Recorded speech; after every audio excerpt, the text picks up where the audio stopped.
बच्चों, हम आज आप लोग को क्लास 10th के पहला चैप्टर रासायनिक अभिक्रिया एवं समीकरण का ये तीसरा पार्ट बताने जा रहे हैं। हमने 2 पार्ट पहले वीडियो बना करके डाल दिया है। पहले पार्ट में हमने आप लोग को बताया है रासायनिक अभिक्रिया किसे कहते हैं, रासायनिक अभिक्रिया में कौन कौन से पार्ट होते हैं। जैसे पहला होता है अभिकारक, दूसरा प्रतिफल, अभिकारक किसे कहते हैं, प्रतिफल किसे कहते हैं। फिर हमने रासायनिक अभिक्रिया की विशेषता के बारे में बताया। उसके बाद मैंने उसमें बताया, उस वीडियो में बताया है कि ऊष्माक्षेपीय अभिक्रिया क्या है, ऊष्माशोषी क्या है, रासायनिक समीकरण लिखते कैसे हैं, रासायनिक समीकरण लिखने नियम क्या है। ये सारी चीज़ हमने फर्स्ट पार्ट में बताया है। और दूसरा पार्ट में हमने क्या बताया, दूसरा पार्ट में हमने रासायनिक समीकरण के प्रकार, रासायनिक समीकरण के संतुलित कैसे करते हैं उसका नियम, रासायनिक समीकरण संतुलित करने के नियम को हमने बताया है। अब ये हमारा तीसरा पार्ट होगा बच्चों। अब इसमें हम देखते हैं आगे के टॉपिक को हमें क्या क्या पढ़ना है। तो चलिए बच्चों, अब शुरू करते हैं आगे का हमारा टॉपिक क्या है। तो अगला हमारा ये टॉपिक है रासायनिक समीकरण से प्राप्त होने वाली सूचनाएं। इसका मतलब ये हो कि अगर एक रासायनिक समीकरण आपको दिया गया है तो उससे आप क्या क्या जान सकते हैं, आपको उससे क्या समझ में आ रहा है, इसमें क्या है, कौन सा तत्व है, नहीं है, प्रतिफल में कौन से तत्व हैं, अभिकारक में कौन कौन से तत्व हैं, उनमें परमाणुओं की संख्या कितनी होती है, अणुओं की संख्या कितनी है, ये सब जानकारी हमें मिलती है। तो कैसे मिलती है बच्चों, आइए एक एग्जांपल से आपको हम समझाते हैं। ये लिखे हैं N2 + H2 क्या बन गया, अमोनिया NH3। तो इससे हमें क्या क्या सूचनाएं मिल रही है इस समीकरण से। तो पहला हमें ये मिल रहा है, यह क्या देता है, ये अभिकारक एवं प्रतिफल। आप लोग को पता है कि अभिकारक प्रतिफल किसे कहते हैं, हम पहला वीडियो में ही बता दिए हैं, ऐसे एक बार और बता दे रहे हैं। ये जो तीर है उसके बाईं तरफ जो तत्व हैं उसे हम कहते हैं अभिकारक, और जो दाईं तरफ यौगिक या तत्व होता है उसे हम कहते हैं प्रतिफल। तो इस समय ये पता चलता है कि जो अभिकारक में जो तत्व हैं जैसे नाइट्रोजन, हाइड्रोजन, तो इसके संकेत और सूत्र पता चलता है। और यहाँ भी अमोनिया का भी हमें क्या पता चला, ये अमोनिया का सूत्र या संकेत है।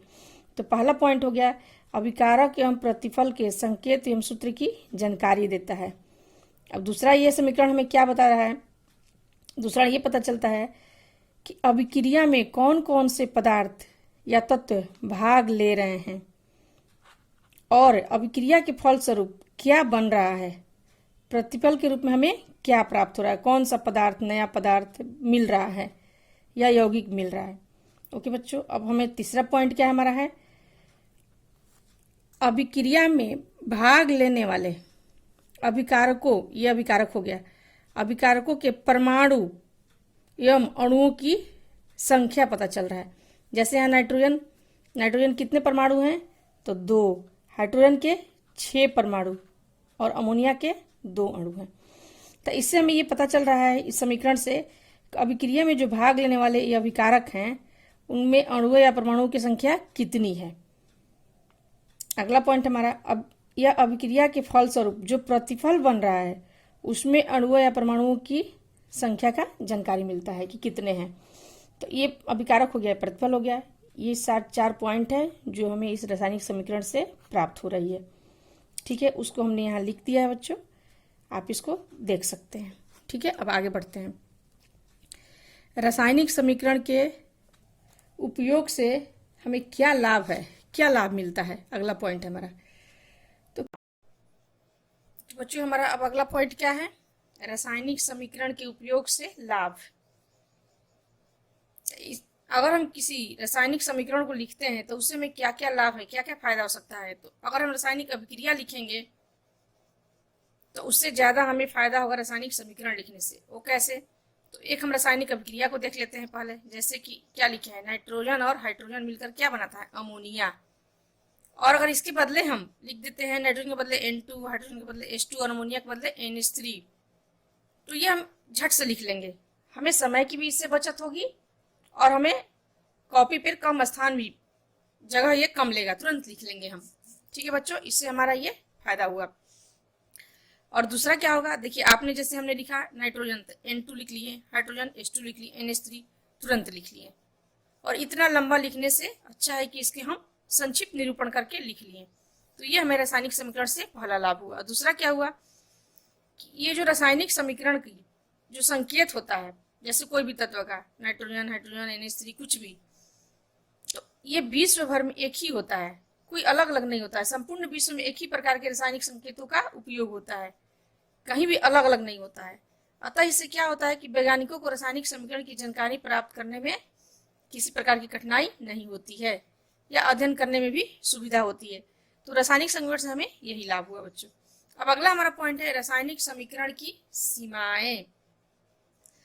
अब सीमाएं में जैसे हम एक देखिए, एक एग्जाम्पल हम ले लिए यहाँ, रासायनिक समीकरण हमने लिख दिया है, कैल्शियम कार्बोनेट CaCO3 टूट कर क्या बनता है, CaO, कैल्शियम ऑक्साइड और कार्बन डाइऑक्साइड। तो इसको लिखने से हमें ऐसा कुछ पता नहीं चलता है कि ये कैसा अभिक्रिया है, उष्माशोषी है, उष्माक्षेपी है, या इसमें ये जो कार्बन क्या बोलते हैं कैल्शियम कार्बोनेट ठोस है कि लिक्विड है कि गैस है, कुछ भी नहीं पता चल रहा है। इसको देखने से हम कुछ इस समीकरण के बारे में बता नहीं पा रहे हैं। तो इसी सब सीमाओं को दूर करने के लिए हम क्या किए, और समीकरण को अधिक उपयोगी बनाए, दूर करके रासायनिक समीकरण को और क्या किए, इस सारी सीमाओं को दूर कर और अधिक उपयोगी बना लिए। अब देखते हैं उसमें कैसे होता है। तो सबसे पहले हमें पता चलना चाहिए कि ये भौतिक अवस्था इस समीकरण का कि क्या है, इस समीकरण का भौतिक अवस्था क्या है। तो भौतिक अवस्थाएं बच्चों पदार्थ की 3 होती है। कौन कौन सी आप लोगों ने पहले पढ़ा है, पदार्थ की 3 अवस्थाएं होती है, ठोस, द्रव और गैस। ठोस के लिए हम क्या लिखेंगे, S, द्रव के लिए L लिख देते हैं, गैस के लिए G लिख देते हैं। अगर किसी समीकरण में ठोस द्रव गैस होगा तो ठोस द्रव गैस नहीं लिखेंगे, उसके लिए S लिखेंगे, L लिखेंगे और G लिखेंगे, उसको इस तरह से निरूपित करेंगे। वो हमको आपको हम दिखा रहे हैं अभी ये कैसे करेंगे। इसी एग्जाम्पल को ले लेते हैं, दिखा रहे हैं आपको अभी हम कैसे लिखेंगे। जैसे आप इस एग्जाम्पल को देखिए, कैल्शियम कार्बोनेट आगे हमने क्या लिखा है, S, कैल्शियम ऑक्साइड आगे हमने क्या लिखा है, S, कार्बन डाइऑक्साइड के आगे हमने क्या लिखा है, छोटा सा G। यानी कि इससे पता चल रहा है कि जो कैल्शियम कार्बोनेट है, S मतलब सॉलिड ठोस है, ये भी S है, S मतलब सॉलिड ठोस है ये, और GO2 गैस, यानी कि ये G गैस है। इस समीकरण से हमें इसकी तीनों अवस्था पता चल जा रही है कि इस में कौन सा ठोस है और कौन सा गैस है। अब एक दूसरा होता है जलीय विलयन। जलीय विलयन के लिए हम क्या करते हैं बच्चों, तो जलीय विलयन के लिए AQ लिखते हैं, उसका भी एग्जाम्पल हम देख लेते हैं। हमने यहाँ दिया हुआ है लेकिन ये आपको पूरा दिख नहीं रहा है, इसलिए हम यहाँ दिखा रहे हैं। ZnS यानी कि क्या है, ये जिंक का ठोस है, रवादार कण हुआ। H2SO4 का जलीय विलयन डाल रहे हैं, उसमें जलीय के लिए हम क्या डाल दिए, AQ, जलीय विलयन के लिए लिखते हैं AQ, जलीय विलयन है ये, उसके लिए हमने लिखा AQ। क्या बन गया, जिंक सल्फेट का जलीय विलयन हाइड्रोजन गैस। तो जलीय विलयन के लिए हम AQ लिख देते हैं। अब इस समीकरण को देखने से पता चल जाएगा हमें कि ये H2SO4 का क्या है, जलीय विलयन है। अगर सिंपल हम नहीं लिखते, ये सब सिंपल समीकरण से हमें पता नहीं चलता। तो अभी तक बच्चों हमने देखा कि किसी भी रासायनिक समीकरण को अगर हम भौतिक अवस्था लिखना होगा तो कैसे लिखेंगे, ठोस द्रव गैस के रूप में लिखना होगा तो कैसे लिखेंगे, जलीय विलयन होगा अगर हमारा विलयन तो कैसे लिखेंगे। अब हम देखेंगे कि उष्माक्षेपी और उष्माशोषी अगर अभिक्रिया है तो उसको कैसे हम लिखेंगे। तो अगला हमारा देखिए बच्चों, ये एग्जाम्पल है, कार्बन और ऑक्सीजन को जब हम जलाते हैं तो क्या बनता है, कार्बन डाइऑक्साइड, और क्या निकलता है उसमें से, उष्मा। तो यहाँ एक चीज देखिए बच्चों, हमने अभिकारक में नहीं, हमने प्रतिफल के बाद उष्मा को जोड़ा है, यानी कि हमें उष्मा मिल रही है। इस अभिक्रिया को कराने के बाद उष्मा क्या हो रही है, हमें मिल रही है, यानी कि इस अभिक्रिया में उष्मा प्राप्त हो रही है, उष्मा का उत्पादन हो रहा है, यानी कि ये उष्माक्षेपी अभिक्रिया है। उष्माक्षेपी अभिक्रिया को लिखना होगा तो हम उष्मा को कहाँ लिखेंगे, अभिक्रिया के दाईं तरफ। और अगला होता है एक हमारा उष्माशोषी, उसको लिखना होगा तो कैसे लिखेंगे बच्चों, जैसे देखिए नाइट्रोजन और ऑक्सीजन कब अभिक्रिया करें? जब इसमें हम उष्मा देंगे तभी ये अभिक्रिया करेंगे, नहीं तो ये अभिक्रिया नहीं करेंगे। तो जब नाइट्रोजन और ऑक्सीजन में हम उष्मा देते हैं तो ये क्या बनाते हैं? नाइट्रोजन ऑक्साइड, इसको कहते हैं उष्मा शोषी। तो एक चीज देखिए, इसमें हमने उष्मा छेपी में हमने क्या लिखा है? अभिक्रिया में जो प्रतिफल है उसके साथ उष्मा को जोड़े हैं, यानी कि यहाँ उष्मा उत्पादित हो रहा है, निकल रहा है, तो उसे कहते हैं उष्मा छेपी। और उष्मा शोषी में देखिए N2 प्लस O2 प्लस उष्मा, यानी कि इस अभिक्रिया में हम उष्मा को दे रहे हैं तब जाकर के अभिक्रिया हो रही है, इसलिए इसे कहते हैं उष्मा शोषी। इसमें हम उष्मा को लिखे हैं अभिकारक में। अब अगला हम देखते हैं हमारा क्या है पॉइंट, गैस उत्सर्जन। अगर किसी अभिक्रिया में गैस उत्सर्जित हो रहा है तो हम गैस को कैसे निरूपित करेंगे? तो ये हमारा है, देखिए Zn प्लस H2SO4 मिलकर के क्या बनाता है? ZnSO4 और हाइड्रोजन गैस। तो यहाँ गैस को हम कैसे किए हैं? गैस के सूत्र के ठीक बाद तीर से दर्शाते हैं उसको। गैस का जो सूत्र होगा उसके ठीक बाद ऊपर की तरफ एक तीर है, ऐसे दर्शाते हैं हम लोग। तो इससे हमें समझ में आता है कि यहाँ हाइड्रोजन क्या है? गैस के रूप में है। हाइड्रोजन कैसे निकला है? तो गैस के रूप में निकला है। और भी हमारा एक पॉइंट होता है अवक्षेप। अवक्षेप का बनना, अवक्षेप बनेगा तो हम उसको कैसे, अभिक्रिया में कोई अवक्षेप प्राप्त हो रहा है तो उसको कैसे दिखाएंगे, अवक्षेप कैसे मिल रहा है। ये सारी पॉइंट अभी हम देख लिए। अभी तक हम लोग क्या देखा? भौतिक अवस्था देखा, जलीय विलयन को देखा कैसे लिखते हैं, उष्मा छेपी अभिक्रिया को कैसे लिखेंगे, उष्मा शोषी अभिक्रिया को कैसे लिखेंगे, गैस उत्सर्जित होगा तो गैस को कैसे निरूपित करेंगे। अब हम अगला देखते हैं अवक्षेप।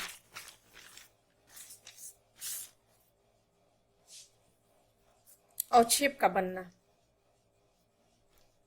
एक एग्जांपल हमने लिया AgNO3 plus HCl AgCl plus HNO3। इसमें हम देखिए ये तीर नीचे की तरफ दिखाए हैं, गैस में हम कहाँ दिखाते हैं? ऊपर की तरफ, यहाँ नीचे की तरफ दिखा रहे हैं। तो ये सिल्वर नाइट्रेट HCl के साथ अब क्रिया करके क्या बनाता है? इसके विलयन में जब डालेंगे तो क्या बनेगा? AgCl और HNO3 नाइट्रिक एसिड। तो यहाँ जो AgCl है बच्चों, ये अवक्षेप है, ये हमें अवक्षेप के रूप में प्राप्त हो जाता है। सिल्वर नाइट्रेट में जब HCl हम डालेंगे हाइड्रोक्लोरिक अम्ल, तो हमें AgCl जो प्राप्त होगा अवक्षेप के रूप में प्राप्त होगा, और क्या बनेगा? नाइट्रिक अम्ल बनेगा। तो अवक्षेप के रूप में जो प्राप्त हुआ तो इसको हम कैसे दर्शाएंगे? जो अवक्षेप होगा, प्रतिफल में जो अवक्षेप मिलेगा उसके संकेत या सूत्र के बाद नीचे की तरफ तीर से दिखाते हैं, जो हमने आपको यहाँ दिखाया, लिखा भी है हमने। यदि अभिक्रिया के फलस्वरूप कोई प्रतिफल अवक्षेप के रूप में पृथक होता है तो उस प्रतिफल के संकेत या सूत्र के बाद तीर द्वारा दर्शाया जाता है। ठीक है बच्चों। अब अगला होता है कि सांद्रता। अगर कोई मान लीजिए हमारा इक्वेशन है जिसमें हमें दर्शाना है कि हमारा जो ये अम्ल है सांद्र है कि तनु है, तो उसको कैसे हम दिखाएंगे? सांद्र मतलब स्ट्रॉन्ग एसिड, और तनु मतलब कम स्ट्रॉन्ग हुआ, उसमें क्या मिलाते हैं? जल मिला हुआ। तो देखिए हम यहाँ दिखा रहे हैं कि Zn प्लस तनु SO4, यानी कि इसकी सांद्रता क्या है? तनु है। क्या मिलके बनाता है? ZnSO4 plus H2 gas. तो यहाँ हमने तनु लिखा है, इससे पता चल रहा है कि जो H2SO4 है, सल्फ्यूरिक अम्ल है, वो क्या है? उसकी सांद्रता तनु है, सांद्र नहीं है। अगर सांद्र रहेगा तो फिर यहाँ सांद्र लिखेंगे। अब हमारा अगला पॉइंट है बच्चों कि आवश्यक शर्तों की जानकारी। कुछ रासायनिक अभिक्रिया ऐसा होता है जिसमें जरूरी होता है कि ये चीज रहेगा, यानी कि ये शर्तें हैं कि ये चीज पाया जाएगा तभी यह अभिक्रिया होगा, नहीं तो नहीं होगा। जैसे सबसे आसान सा एग्जाम्पल जो हम लोग पढ़े हैं पहले चैप्टर में ही बायोलॉजी के, फोटोसिंथेसिस, प्रकाश संश्लेषण, उसमें देख लेते हैं उसका, वो तो सबको पता है आप लोग को। जैसे कार्बन डाइऑक्साइड और जल, ये दोनों जब सूर्य की प्रकाश और क्लोरोफिल रहेगा तभी क्या बनाएंगे? ग्लूकोज बनाएंगे, अन्यथा नहीं बनाएंगे। यानी कि यहाँ शर्त हो गया कि कार्बन डाइऑक्साइड और जल तभी ग्लूकोज बनाएंगे या उनमें फोटोसिंथेसिस क्रिया तभी होगी जब सूर्य की प्रकाश और क्लोरोफिल की उपस्थिति होगी। तो इसको हम ऐसे दिखाते हैं, शर्तों को तीर के ऊपर लिख करके दिखाते हैं। जैसे मैंने यहाँ लिखा है सूर्य की प्रकाश और क्लोरोफिल। कभी कभी होता है कि कोई रिएक्शन के लिए दाब निश्चित होता है, इतना दाब या इतना ताप पे ही होगा, तो उसको भी कहाँ लिखेंगे हम, तीर के ऊपर लिखते हैं। या उत्प्रेरक की उपस्थिति में ही यह अभिक्रिया संभव होगी, यानी कि जो शर्त हमें चाहिए अभिक्रिया कराने के लिए उसको कहाँ लिखते हैं, तीर के ऊपर लिख देते हैं। इससे हमें पता चल जाता है। इस रिएक्शन को अगर हम देखेंगे, कहीं आपको ये रिएक्शन पढ़ा हुआ मिलेगा, तो अगर आपको बताना होगा तो इसमें आप बता सकते हैं कि ये जो रिएक्शन हुआ है सूरज के प्रकाश और क्लोरोफिल की उपस्थिति में ही हुआ है। तो यही सब हमारे क्या हुआ, फायदे हुए, किससे, रासायनिक अभिक्रिया को और अधिक उपयोगी बनाए, जिससे हमें ये सारी सूचनाएं प्राप्त होती है, जिससे हमें पता होता है भौतिक अवस्था, अवक्षेप का बनना, सांद्रता, ऊष्माक्षेपी है अभिक्रिया, ऊष्माशोषी है, ये सारी चीजें हमें पता चलती है। अब बच्चों हमारा अगला पॉइंट है, मोस्ट इंपॉर्टेंट पॉइंट आप लोग के लिए बहुत ही समझना जरूरी है, वह रासायनिक अभिक्रिया के प्रकार। रासायनिक अभिक्रिया के प्रकार के बारे में हम पढ़ेंगे। पहला हमारा रासायनिक अभिक्रिया है संयोजन अभिक्रिया या संश्लेषण या कॉम्बिनेशन रिएक्शन, उसको इंग्लिश में कहते हैं कॉम्बिनेशन रिएक्शन। तो किसे कहते हैं कॉम्बिनेशन रिएक्शन? संयोजन से ही पता चलता है कि संयोग, या संश्लेषण से मतलब कि संश्लेषित होना। कॉम्बिनेशन इंग्लिश में समझेंगे तो भी होता है क्या, जुड़ना। संयोजन यानी कि जुड़ रहा है, संयोग करके एक नया पदार्थ बनाता है। देखते हैं उसको कैसे। जब दो या दो से अधिक पदार्थ संयोग करके एक नए पदार्थ का निर्माण करते हैं तब उसे संयोजन अभिक्रिया कहते हैं। एक बार फिर से आप लोग को बताते हैं इसका परिभाषा। जब दो या दो से अधिक पदार्थ संयोग करके नए पदार्थ का निर्माण करते हैं तब उसे संयोजन अभिक्रिया कहते हैं। इसका एग्जाम्पल देखते हैं। जैसे ये हो गया, कार्बन और ऑक्सीजन मिलकर क्या बनाए, कार्बन डाइऑक्साइड, यानी कि ये दोनों क्या हुआ, मिल करके एक नए पदार्थ का निर्माण किया। संयोग हो गया दोनों का, कार्बन और ऑक्सीजन का संयोग कर क्या बनता है, कार्बन डाइऑक्साइड। इसे कहते हैं संयोजन अभिक्रिया। इसमें भी दो तरह के हुए। कभी क्या होता है कि एक तत्व और एक यौगिक का संयोजन होता है, या दो से अधिक यौगिका का संयोजन होता है। तो उसका अलग अलग एग्जाम्पल हम देख लेते हैं। जैसे हम पहला देखते हैं, एक तत्व एवं एक यौगिक के बीच संयोजन अभिक्रिया। जैसे एक क्या हुआ, तत्व हुआ ऑक्सीजन और कार्बन मोनोऑक्साइड, दोनों मिलकर क्या बनाए, कार्बन डाइऑक्साइड। इनमें भी संयोजन हुआ। अब हम देखते हैं दो या दो से अधिक यौगिकों के बीच, इसमें एक ये यौगिक हो गया और एक तत्व हो गया। अब दूसरा एग्जांपल देखते हैं हम, दो या अधिक यौगिकों के बीच संयोजन अभिक्रिया। जैसे कैल्शियम ऑक्साइड और जल मिलकर क्या बनाए, कैल्शियम हाइड्रोक्साइड। एक यौगिक हो गया कैल्शियम ऑक्साइड, यानी कि इसको कहते हैं कली चूना, और जल ये दूसरा यौगिक हो गया, दोनों मिलकर क्या बनाते हैं, कैल्शियम हाइड्रोक्साइड, जिसको हम भाखरा चूना भी कहते हैं।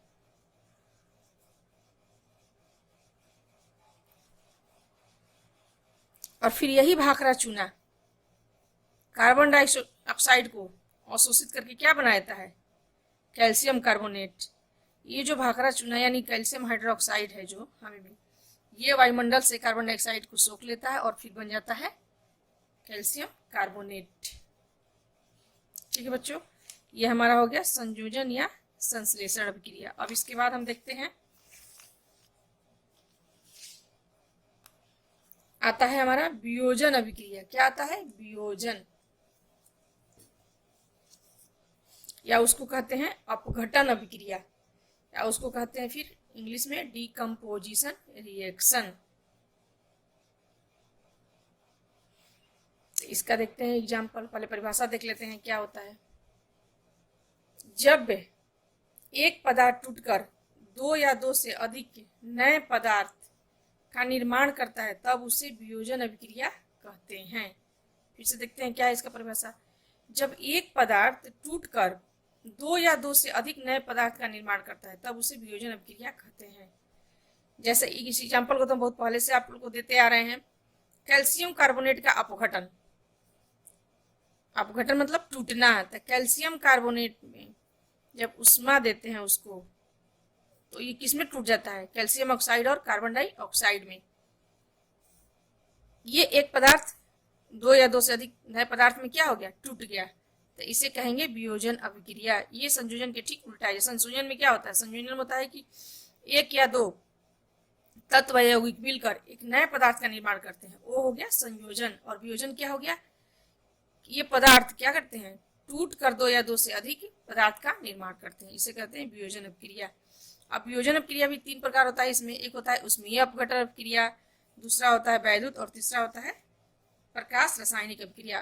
तो पहला हम देखते हैं उष्मीय अपघटन अपक्रिया। उष्मीय अपघटन अपक्रिया का मतलब है कि ये उष्मा की उपस्थिति में हुआ। तो इसका परिभाषा क्या देंगे, वैसे अपघटन अपक्रिया जिसमें जो उष्मा के प्रभाव से कराई जाती है, ये अपघटन अपक्रिया उष्मा के प्रभाव से कराई जाती है, उसे कहते हैं उष्मीय अपघटन। जैसे इस एग्जाम्पल को देख लेते हैं हम, कैल्शियम कार्बोनेट में जब उष्मा देते हैं तो क्या होता है, कैल्शियम ऑक्साइड और कार्बन डाइऑक्साइड में टूट जाता है, यानी कि अपघटित हो जाता है। दूसरा हमारा इसमें एग्जाम्पल हो गया पोटेशियम क्लोरेट KClO3 का अपघटन। इसमें भी जब उष्मा देते हैं तो ये टूट जाता है पोटेशियम क्लोराइड और ऑक्सीजन गैस में। तो ये हमारा हो गया उष्मीय अपघटन। अब दूसरा हम देखते हैं वैद्युत अपघटन। वैद्युत अपघटन मतलब कोई भी विलयन में या द्रवित हो ऑक्साइड या क्लोराइड, तो उसमें क्या करेंगे, विद्युत धारा जब प्रवाहित करते हैं तो वो अपघटित हो जाता है। जैसे अब हम देख लेते हैं एग्जाम्पल, ये है द्रवित सोडियम क्लोराइड। द्रवित सोडियम क्लोराइड में अगर हम विद्युत धारा प्रवाहित करते हैं तो ये सोडियम और क्लोरीन में टूट जाता है। तो ये सोडियम जो होता है वो कैथोड पे चला जाता है और क्लोरीन एनोड पे चला जाता है। इसमें हम क्या किए, नमक के जब घोल लिए और उसमें विद्युत धारा प्रवाहित करते हैं तो ये टूट जाता है सोडियम और क्लोरीन में अलग अलग, और क्लोरीन कैथोड पे जमा होता है, कैथोड पे सोडियम जमा हो जाता है और क्लोरीन एनोड पे जमा हो जाता है। तो इसमें विद्युत धारा जब प्रवाहित किए तो इसका अपघटन हुआ, तो इसे कहते हैं वैद्युत अपघटन। तीसरा हमारा इसमें एक और एग्जाम्पल हम देख लेते हैं, आप लोग क्लियर हो जाएगा। जल का वैद्युत अपघटन। जब जल में हम विद्युत धारा प्रवाहित करते हैं तो वो हाइड्रोजन और ऑक्सीजन में टूट जाता है, अपघटित हो जाता है। हाइड्रोजन किस पे चला जाता है, कैथोड पे हो जाता है, और एनोड हाइड्रोजन कैथोड पे और ऑक्सीजन एनोड पे। यानी कि जल में विद्युत धारा जब प्रवाहित करते हैं तो हाइड्रोजन और ऑक्सीजन में वो अपघटित हो जाता है। ये दोनों एग्जाम्पल वैद्युत अपघटन का हुआ। हमारा वैद्युत अपघटन भी हो गया। अब तीसरा हमारा बचा प्रकाश रासायनिक अभिक्रिया, फोटोकेमिकल रिएक्शन। वैसी अभिक्रिया जो प्रकाश की उपस्थिति में घटित होती है प्रकाश रासायनिक अभिक्रिया कहते हैं। तो इसका एग्जाम्पल आप लोग का सबसे जाना पहचाना एग्जाम्पल जो आप पहले से ही पढ़ते आ रहे हैं वो है प्रकाश संश्लेषण। पौधों द्वारा प्रकाश संश्लेषण भी एक प्रकाश रासायनिक अभिक्रिया होती है। क्यों? क्योंकि वो सूर्य के प्रकाश में होती है, उसके द्वारा ही संभव है, इसलिए उसे कहते हैं प्रकाश रासायनिक अभिक्रिया।